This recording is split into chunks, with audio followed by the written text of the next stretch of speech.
Bonsoir. À l'époque où j'ai écrit Plateforme, j'ai été assez aidé quand même par les brochures publicitaires.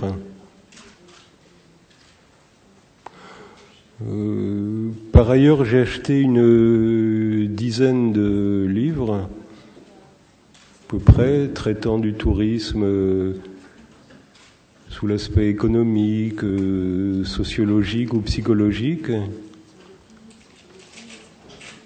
Il n'y en a qu'un seul qui m'ait vraiment apporté quelque chose, en fait, c'est celui de Rachid Amirou, donc intitulé Imaginaire touristique et sociabilité du voyage, c'est bien ça, oui.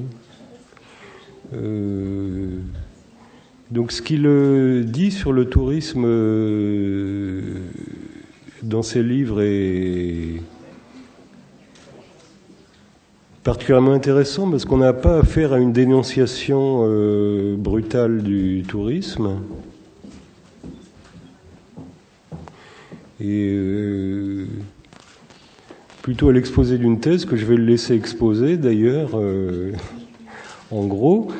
Ça sera mieux, mais si j'ai bien compris que le tourisme crée une espèce d'altérité light et donc permet un apprentissage de l'altérité réelle. Il y a une autre chose qui m'a frappé, c'est que dans le tourisme, enfin pas seulement dans le tourisme, dans les vacances en général, les gens cherchent quelque chose d'assez fort qui est le bonheur. Oui. Donc ça devient assez vite profond, malgré tout, la recherche du bonheur. C'est une recherche, en fait, le bonheur, qui se rapproche, en fait, de la quête du paradis. Vous avez même des gens, je crois que c'était au 8e ou 9e siècle, vous avez la légende de Saint-Brandan, etc. Il y a tu parles beaucoup de bonheur dans Plateforme, par exemple. Et entre parenthèses, je signale que Plateforme, en arabe, signifie Qaïda, la base. Donc Al-Qaïda et Plateforme, c'est la même chose. Oui, mais... Donc étymologiquement, donc on est tout simplement dans le vif du sujet. Oui. Michel ne s'attendait pas à ce que son livre soit. Mais et dans l'idée de bonheur, il y a l'idée de paradis. Donc en fait, ces plateformes peut-être est un ouvrage de théologie, une forme de théologie un peu déguisée sur qu'est-ce que le bonheur en fait. Qu'est-ce que le bonheur? Et c'est vrai que si on prend toutes les publicités, si on prend un peu tous les discours sur le voyage, le tourisme, etc., il y a toujours paradis, paradise, etc. Si on est malheureux en vacances, c'est que ça va vraiment mal, quoi. Non, mais non, mais c'est... On admet tous plus ou moins l'idée qu'on est malheureux dans la vie, vie professionnelle par exemple. Quoique moins, mais beaucoup de gens admettent que leur vie professionnelle est moyennement satisfaisante. Les vacances, non, on n'admet pas. C'est vraiment un échec lourd et personnel. Oui, c'est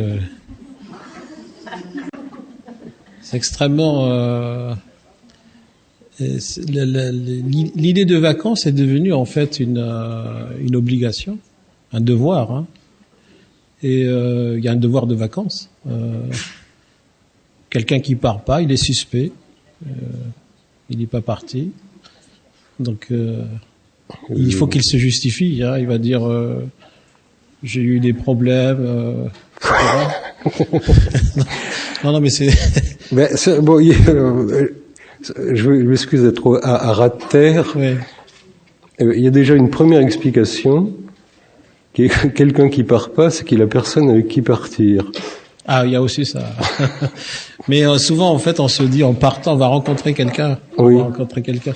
Parce qu'il y a beaucoup de l'idée que les vacances, c'est évidemment l'occasion de rencontrer.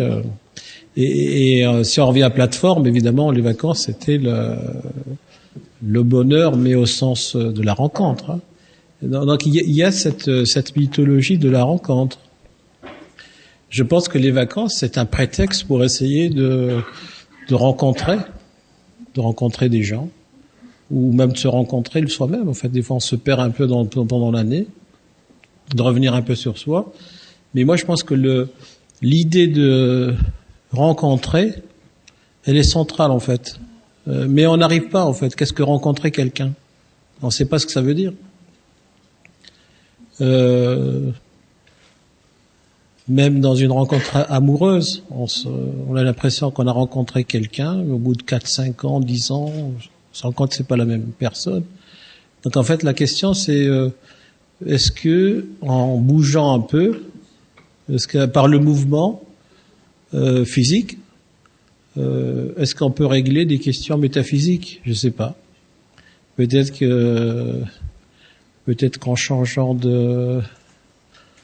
en prenant l'avion, est-ce qu'on va résoudre des questions qui sont là depuis je ne sais pas combien de décennies? Mais je crois qu'on a l'impression qu'on peut régler des choses comme ça par la technique et par les avions, l'industrie touristique.